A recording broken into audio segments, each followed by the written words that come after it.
Ladies and gentlemen, this is Trey here from the Stone Disclosure, and we are going to be right now dealing with our last episode of Pebble Talk for the season. Now we are going to be getting back to the original concept of the Stone Disclosure. We're going to be getting a lot more guests moving into the next season, so be present for that. Those are actually going to be really good. I'm getting multiple guests from a whole bunch of different platforms and avenues that I've dealt with. This aspect of the project I've been really putting a lot of effort into, and due to COVID it was a lot more difficult, but I do believe that I have more or less the resources I need now to kind of pull that off. So a lot of fun stuff coming in next season. Hope you guys love it. Hope you guys enjoy. That being said, we're moving forward into this episode where we are going to be talking about balance, finding life balance. Now, one thing that on a scientific term that we have to look at is something that the body does called homeostasis.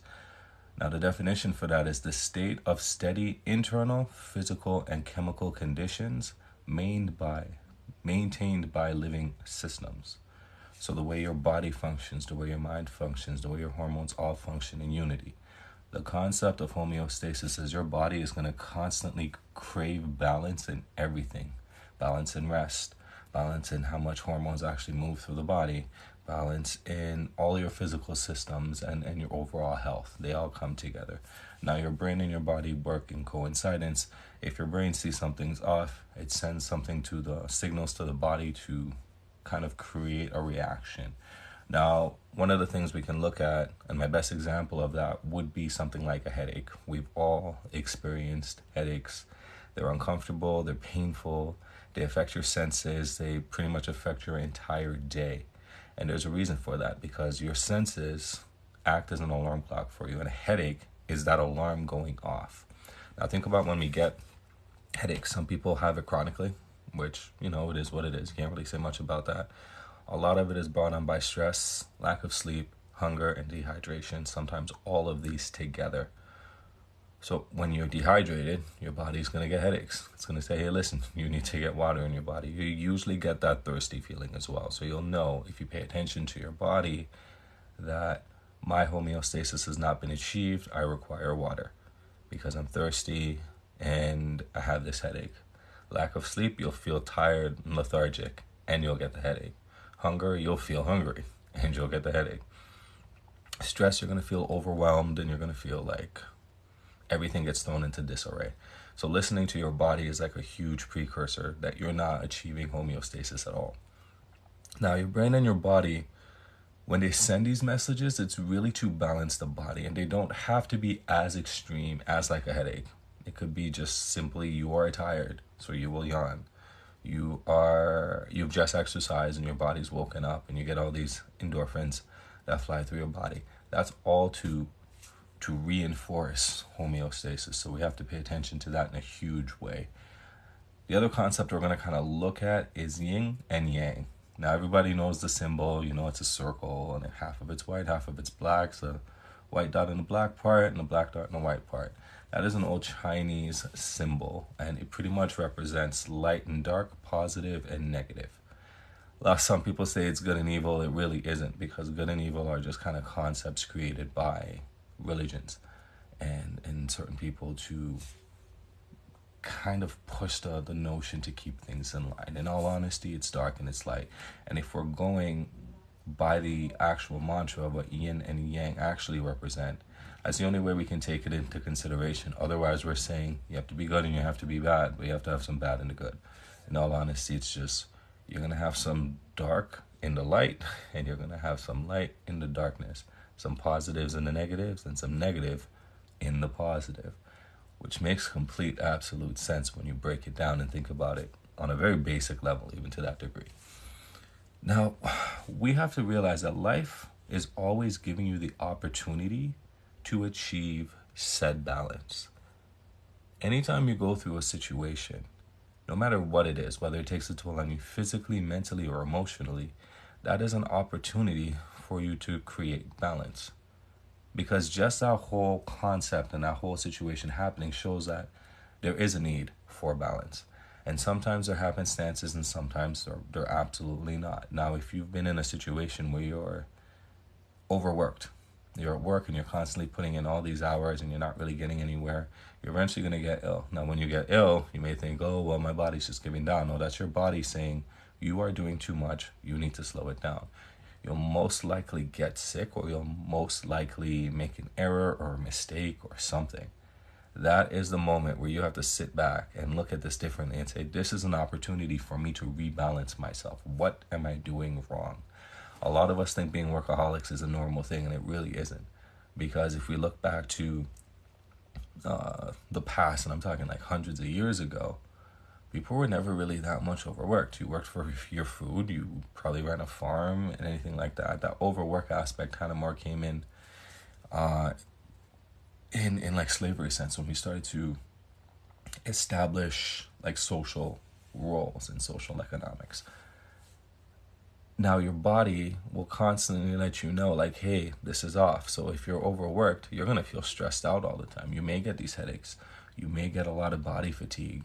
Your whole mood may be different. And your mood is a huge precursor, because your mood is the initial signs of your body telling you that something is off. And people tend to ignore their moods and think that they're normal.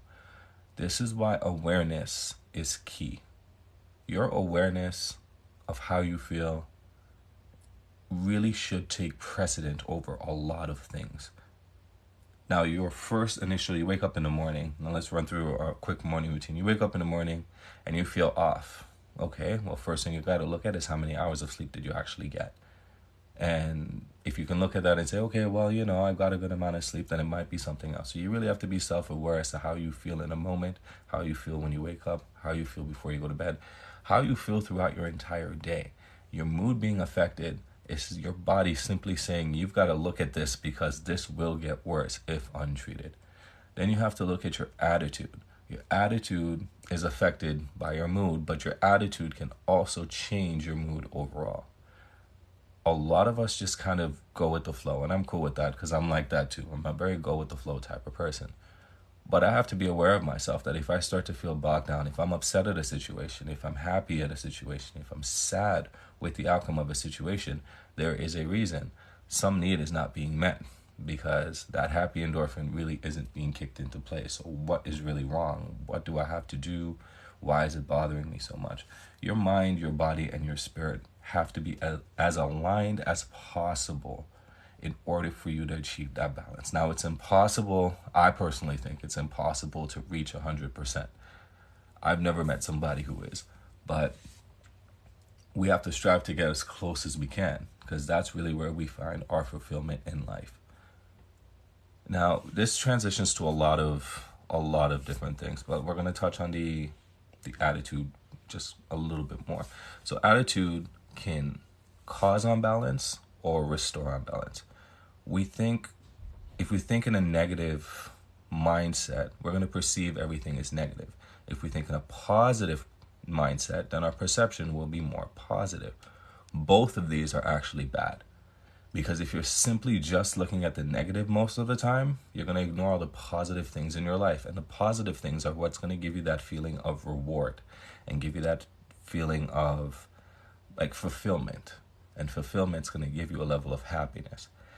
Now, if we think positively way too much than we think negatively, we live in a world of naiveness. And those negative situations are actually lessons to be taught. But if we're not looking at them in the scope that it's given us, we're going to just ignore a bunch of stuff. And once we start doing that, we're going to really do ourselves a disservice when it comes to our growth. Now, I always view growth coming derived from negativity, and the positive aspects of that are you understanding the lesson. So it's like you going to school is the negative, and then the positive is when that lesson that you learned in school applies to your real life. That's just how I perceive it. Other people may perceive it differently.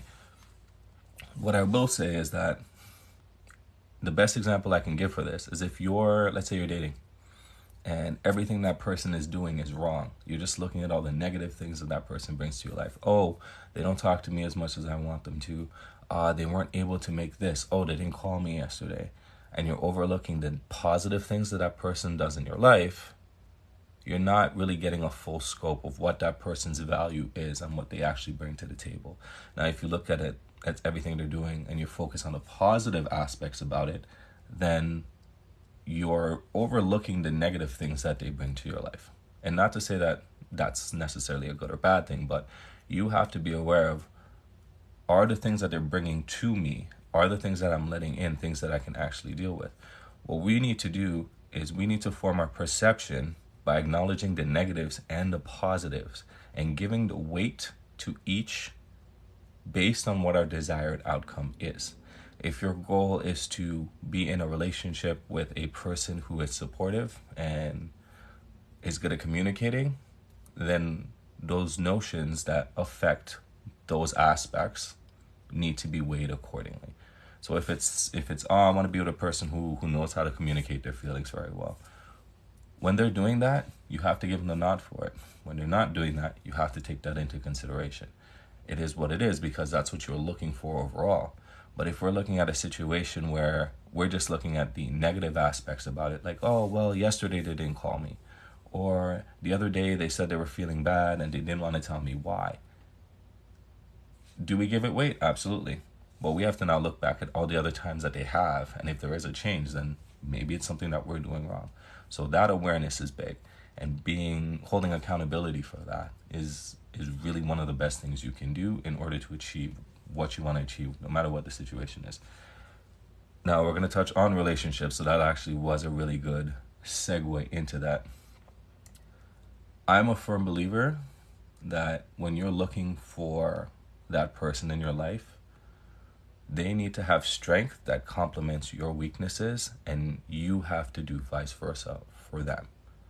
It's the simple adage of opposites attract.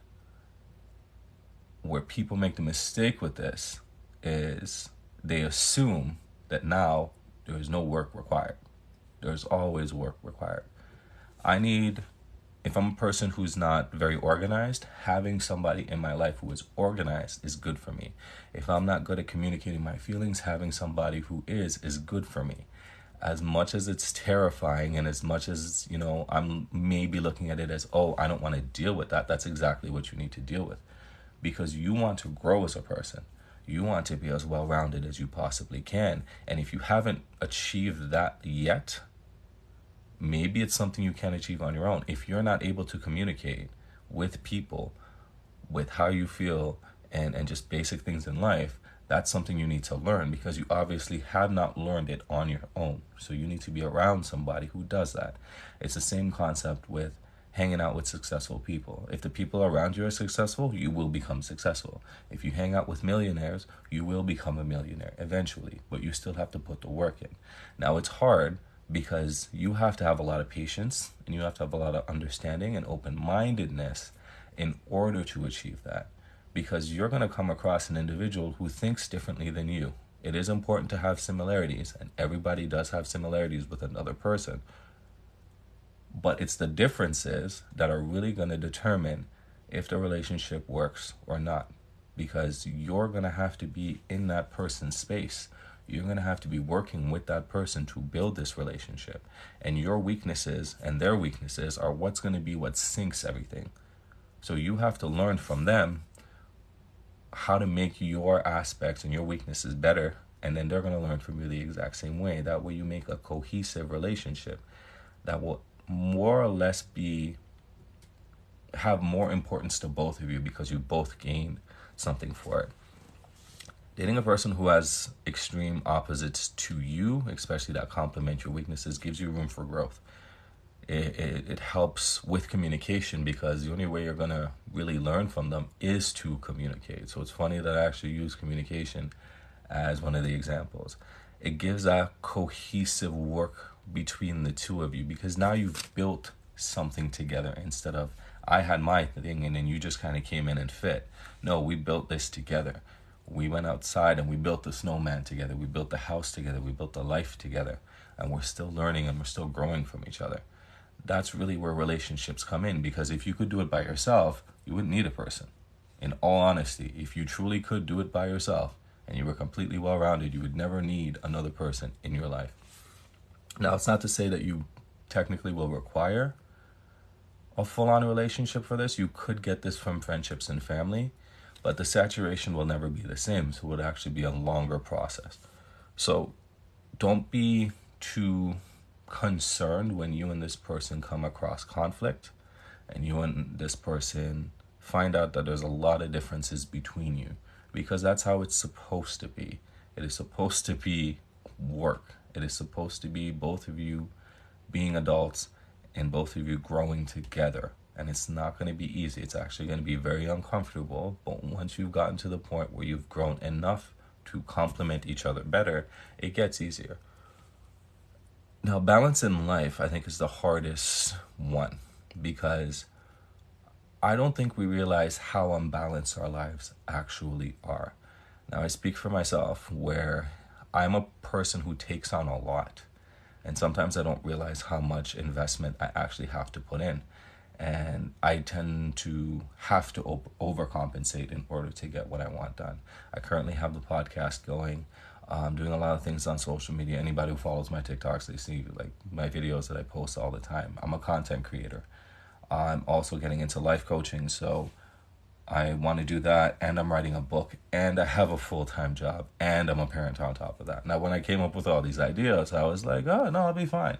But as you go through it, you're like, oh, this is a lot of time, and I've got to schedule things a certain way, and I wasn't a huge scheduler, but now I have to.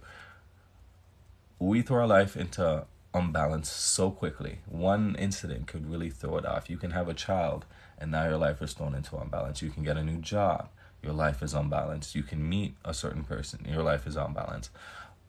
We're constantly on this scale of balance where it's like negative, positive, and it constantly fluctuates.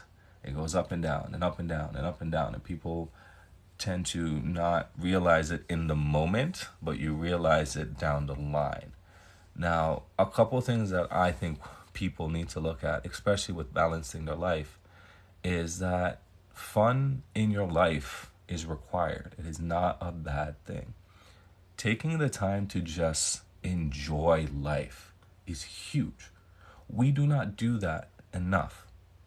We tend to think, oh, I don't have time for that. I don't have time to have fun. I have the kids to worry about. I have my job to worry about. In 24 hours a day, you can put aside an hour for some level of fun for yourself, some level of unwinding, some level of letting that dopamine out into your system so that you feel good, so that this whole thing just doesn't seem negative and dark to you.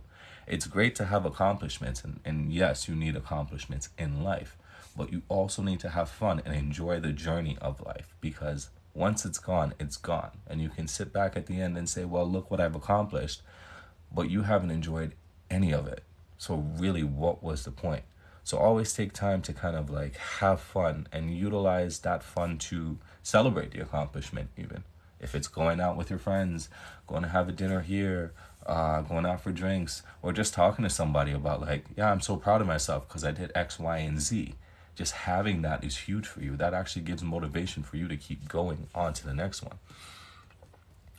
Now, another thing that I personally like, I learned this, and changing my mentality about it made my life a lot better.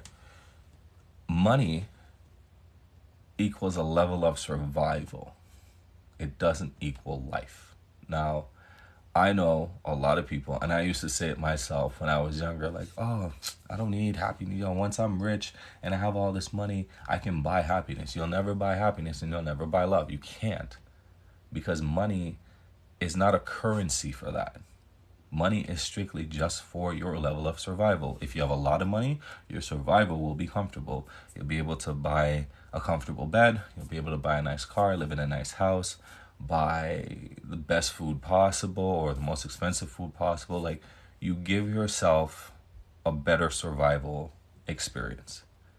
But it does not necessarily equal happiness for you, because our happiness does not come from survival.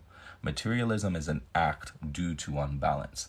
Going out and buying that pair of shoes and that purchasing of something made you happy, it's really due to your unbalance, because you are unable to find happiness in the aspects of your life that matter. So when you don't have money, what happens? You fall into a level of despair. You become depressed when your bills are short. The people who don't really have a lot of money understand this better than the people who do have money. I've talked to people who were homeless, near homeless, because in my job we come across a lot of less fortunate people who go through homelessness on an everyday basis. And I have no problem talking to them. I like talking to people. So in my experiences talking with them, they don't worry about that stuff. They're like, hey, I have somewhere to sleep. I'm good. That's it. I may be hungry, but I'll find a way to get food. And their mindset is different. They actually look at the small things in life. Like I came across one gentleman and he got joy out of having a dog. And he would take care of the dog better than he would take care of himself. And he was homeless. He bought a sleeping bag for himself and for the dog. Like he treats the dog as his semblance of happiness. And he's like, yeah, it would be nice to have money. I said, it would be nice to have all these things because I wouldn't have to struggle the way I'm struggling. But more or less, my life is okay. I'm not worried about this and I'm not worried about that. Like my life is good. I think when we put too much value on money, we put money in that aspect of like money is going to give us everything that we need in life. And most of the things we had in life to make us balanced didn't require money. Taking care of yourself didn't require money. Food really wasn't a thing then because we could make our own food. We learned how to cook. We learned how to crop. We learned how to do all those things. We had a spiritualness to us that a lot of us don't have now because we're just so focused on money and the survival that it's going to give us. So the less stock we put into money, the better our lives are going to be because we're going to be a little bit more balanced and we'll put more attention into the things that actually make us happy instead of assuming that our survival will. Now, a lot of the vices that we have are caused by imbalance.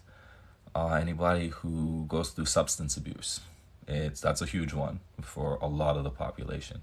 Substance abuse is caused by imbalance. We are unhappy with our lives. We are unable to cope with the stresses of life because we are extending ourselves too far in certain situations and not investing time and effort into other aspects of our life. Some of us become substance abusers because of the stock that we put into money, because of a bad relationship that we went through, because of a loss that we went through.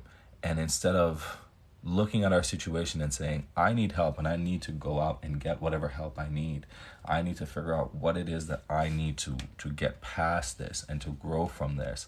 We just mask whatever the pain is and whatever the trauma is that it gave to us with those substances that we get into. Gamblers are similar. They have an imbalance in life because they've attached their happiness to money and hence they're constantly gambling their life and they don't realize that. They're making their life a 50-50 happenstance instead of looking at life like, no, I can make this better. It's going to be work, it's going to be hard, but I can make this better. My job isn't paying me what I need in order to survive, so what can I do? Maybe I get another job. Maybe I find ways to improve my performance at work so I can get a promotion. Maybe it's starting a side business. Maybe it's getting a second job. No matter what it is, you're not putting your whole stake into that poker chip. At that time, you're really looking at it as, well, where can I get fulfillment from other things? Another thing, too, is when you look at people who are workaholics, they make that job their whole purpose of their life. No job is your life, no matter what you do. You could be doing the one job you wanted to do your entire life, and it is still not your identity at that point. Everything you're going to gain in fulfillment is going to be outside of work. So those people who are very like, no, I'm just going to grind and I'm going to put in all this effort and I'm going to become a manager or I'm become a supervisor or I'm going to be a CEO. Okay, that's great. I'm all for you having your goals. But if you're taking away from everything else in your life for that one thing, you have become unbalanced. If you've taken away from your physical needs, you're not eating as much, you're not sleeping as much. If you're taken away from your emotional needs where you're not really spending time with your family or your friends or your spouse anymore, or you're out there and you're just cutting any corner you can in your personal life in order to achieve that goal, you're unbalancing yourself. And it's great if you get there. But what happens if you don't? Because now you've sacrificed all of this and you can't find that completeness in self anyways. So you're going to reach the top of the mountain and then what? What do you have to show for it? chances are, depending on how intense this has gotten for you, you could have lost your spouse and your family. Great that you have this promotion. Your family's gone, your friends are gone, your body's in disarray. You've developed a bunch of health issues because you really didn't focus on anything else except that one goal. Everything in life is moderation, whether it's food, whether it's your job, whether it's your family. If you're spending too much time just hanging out with friends all day and you're not taking care of yourself or taking care of your goal in life, then you're pretty much tying yourself to that. And what happens when those friends leave you? Now you have absolutely nothing, and now you got to figure out what you're going to do again. So we have to be really careful when we start developing vices and habits, because it's telling us like something is off, and we have to make sure that we look at that and try to curb it before it gets worse. Now, I also go by this mantra that we have to be positive in defeat and negative in success. You're already going to have every negative feeling if you fail at something, or if you feel like you failed at something. Failure is not a negative thing. Failure was a negative word. All it really means is, I wanted to achieve this and I could not. So what do I have to do to get there? And that's why I said we must be positive in these moments. We have to take these as teaching experiences for ourselves. I wanted to run 5K and I couldn't. Okay, I didn't succeed this time. What do I take away from this? I know where I have to go. I know where I'm starting from. So I have to find that middle of how I'm going to get there. What did I do wrong? Did I practice enough? Did I focus on my nutrition enough? Did I research enough, maybe proper techniques as to runners? Did I talk to people who can run 5K and get advice from them? We have to keep that positive mindset when we fail at something, because we have to be able to be present enough to learn from the experience. If we're sitting there and we're all doom and gloom, we're never going to really take in the lesson that we were supposed to take from this. Hence, the failure really is just a failure. It is you are unable to progress in any way, shape, or form. But I think that one is self-explanatory for everybody, because I think everybody kind of understands that mindset. Now, being negative in success, I think is the one that throws a lot of people off. Because when I say it, people are like, what are you talking about? What I mean when I say being negative in success is, you have to realize that I've reached the plateau and now you're moving on to the next phase. You've reached this point in your life and you either decide if you're content with this point in your life, or you want to move further and you want to go up and you want to make it better.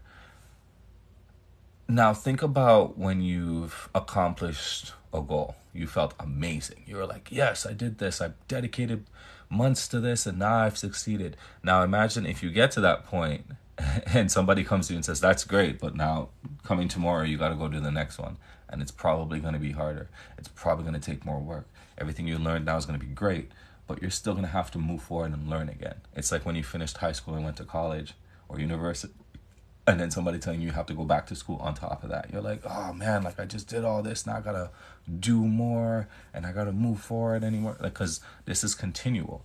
There is never an end to balance, and there's never an end to self-development. It's a constant that's just going to keep being there over and over and over. And once you hit this avenue, let's say you get to a point where financially you're happy. Okay, well, what cost did that give me?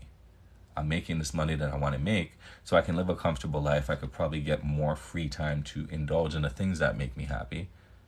But at what cost? What did I have to sacrifice for it? Now you got to go fix that. So if it was, I had to do a lot of overtime shifts in the last 2 years just to get this off the ground. I invested a lot of time and focus into this goal, and I've succeeded in this goal, but the expense of that was I missed a lot of my son's soccer games. I had to cancel a few dates with my wife. I've kind of damaged friendships. I've taken advantage of my own health at that point. Now you have to go and fix those things. So you're jumping from I completed this, but oh shoot, all of this is falling apart, so let me go fix that. That's what I mean by you have to kind of keep the negativity in success, because yes, you've reached the plateau, but now you got to realize that it came at a cost, and now you've got to go fix the things that it came at a cost as. And that's what I mean when I say you have to grow in stages. You get to the point where it's like, I've built up my survival need where it needs to be, and my family suffered a little bit, so I'm going to go build up my family where it needs to be, and I'm going to build up my hobbies where it needs to be, and my side business where it needs to be. You have to be able to kind of like be aware of all these things, and kind of take note of what worked and what didn't work, and where the negatives came into place from the success that happened. Now, we also have to realize that you can't really do this stuff by yourself. Like I said earlier, and a relationship is great if you and that person can mesh to that degree and complement each other well. But you can also get this out of friendships. But we also have to realize that friendships aren't meant to be complete either. I want everybody to take a moment and think of your closest friend, and think about if you and your friend have ever disagreed. Have you and your friend have ever fought? Have you ever had a situation where you questioned your friendship with this person? I'm pretty sure like most of us can say, yeah, that's true. Like we did have this, or we did have one of those three. And that's because like no friendship is going to be perfect. No relationship in general is going to be perfect. Your relationship with your parents aren't perfect. Your relationship with your spouse isn't working. And your friendship's going to be the exact same thing. We have a bunch of friends for a certain reason, and all of our friends are different. If you look at your friend circle, there are some people that you know, they will not fit in this friend group. And this person will not fit in that friend group, because they're just different people. But they appeal to you in some way, shape, or form. So you're really just attaching to that aspect of that friend. So if you have a friend who's a really positive person and is a really good motivator, and they motivate you, you're going to keep that person in your life because you need that motivation. That doesn't mean that everything else about that friend you're going to like. It's just that one aspect. And as selfish as it sounds, it's the truth. It is what it is. It's like with clothing. We can't go into a clothing store and buy every t-shirt. We can't go buy every pair of pants. One, financially, it's going to take a hit of us. And two, we may not have the same like for this pair of pants as we do for the other one. This one would be good to wear in the winter. This one I can wear in the summer. And that's how friendships are going to work. There's always qualities in these people that we like. And these qualities are things we want to be around and we maybe want to grow from and have influence us. But not everything we can take from that person is going to be a positive. There are negatives to them as well. So we have to make sure that we look at that and say, well, hey, listen, it's not a complete friendship. I like this about this person, and that's really what I want to focus on. Not to say that, like, to my next point, everything does have value. It doesn't matter what it is, how big it is, how small it is. Everything has value. Have you ever had a moment where somebody told you something, somebody you've never met in your life, or maybe somebody you just didn't like as a person, and they told you something that stuck with you? There's value to that. There's value to the conversation you had with the homeless person. There's value to the fight that you had with your brother. There's value to your boss not giving you that raise. There's value to every situation. And that's why I said awareness is good, and thinking in that positive and versus negative mindset to find that middle ground is what's important. Because you may look at a situation as a completely negative situation, but there's a positive to that. You got fired from your job. You're going to look at that as, oh my God, this is so negative. How am I going to feed my kids? How am I going to do this? How am I going to do that? That freed up your time. That freed up your ability to find a job that's better. That freed up your ability to maybe start that business that you wanted to start. Maybe it gave you a little bit more time to spend at home with your family because you weren't doing that before.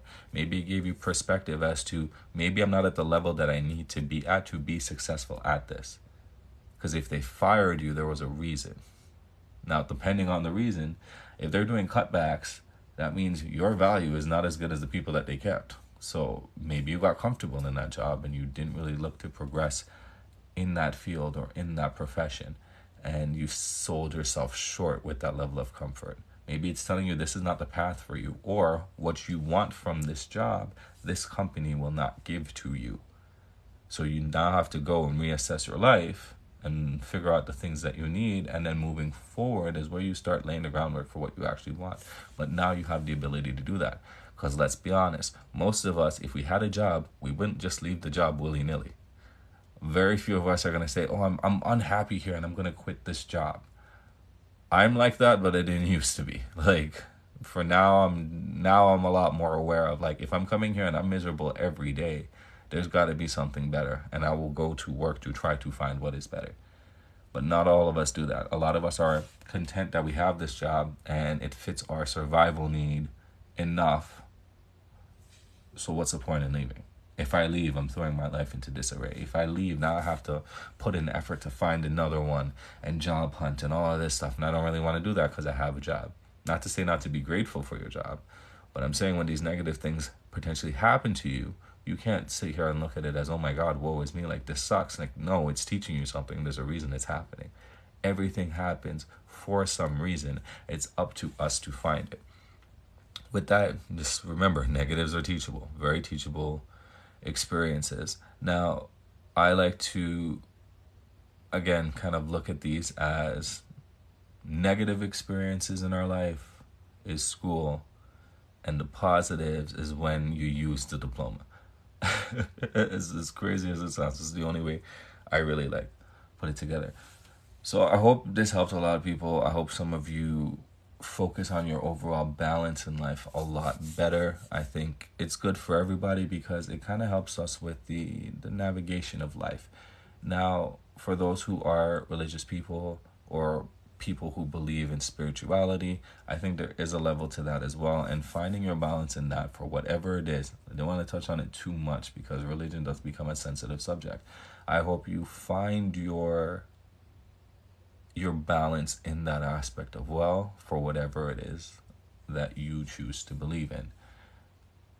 No matter what the religion is, if it's a religion, if you're atheist and you don't believe in a religion, most atheists do still kind of believe in some level of like balance and consistency. So whatever your avenue is for that, like find out as well, because that is as important. We can't put that behind us.